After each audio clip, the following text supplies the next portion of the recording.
ஒரு கம்பெனி 2 வருஷமா கஷ்டப்பட்டு எடுத்த ஒரு படம் தெரியாம கைப்பட்டு மொத்த படமும் டெலிட் ஆயிருச்சுன்னா 1998ல பிக்சார் கம்பெனி பாத்தீங்கன்னா டாய் ஸ்டோரி 2 அப்படிங்கிற ஒரு படத்துல ஒர்க் பண்ணிட்டு இருக்காங்க.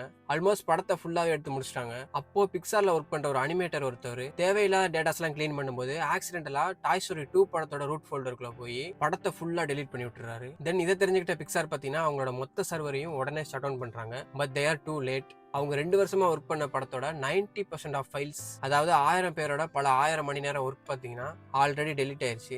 தென் பேக்கப் இருக்குல்ல அப்படின்னு சொல்லிட்டு பேக்கப்பை செக் பண்ணும்போது இன்னொரு ஷாக்கு. கடைசி சில மாதங்களா அவங்க டாய் ஸ்டோரி 2ல ஒர்க் பண்ண நியூ ஃபைல்ஸ் எதுவுமே அந்த பேக்கப்ல போய் ஸ்டோர் ஆகவே இல்லை. தென் பிக்சாருக்கு பாத்தீங்கன்னா என்ன பண்றதுன்னு தெரியல. தென் அப்பதான் கெலைன் சஸ்மன் அப்படிங்கிற டாய் ஸ்டோரி 2ல டெக்னிக்கல் டைரக்டரா ஒர்க் பண்ற ஒரு லேடி, அவங்களுக்கு அப்பதான் குழந்தை பிறந்திருக்கு. சோ குழந்தைய பாத்துக்கிறதுக்காண்டி ஒர்க் ஃப்ரம் ஹோம்ல இருந்து ரிமோட்லியா ஒர்க் பண்ணிட்டு இருந்திருக்காங்க. இவங்களோட ஹோம் கம்ப்யூட்டர்ல அந்த பேக்கப்ல மிஸ் ஆன நியூ ஃபைல்ஸ் எல்லாம் இருக்குதுன்னு தெரிய வருது. சோ உடனே பிக்சார் பாத்தீங்கன்னா அவங்களோட வீட்டுக்கு போய் படத்தோட ஃபைல்ஸ் எல்லாம் ரெக்கவர் பண்ணிக்கிறாங்க. தென் படத்தையே ரெக்கவர் பண்ணிடுறாங்க. 1999ல படமும் ரிலீஸ் ஆகிறது. அப்புறம் படமும் சக்சஸ் ஆகிறது.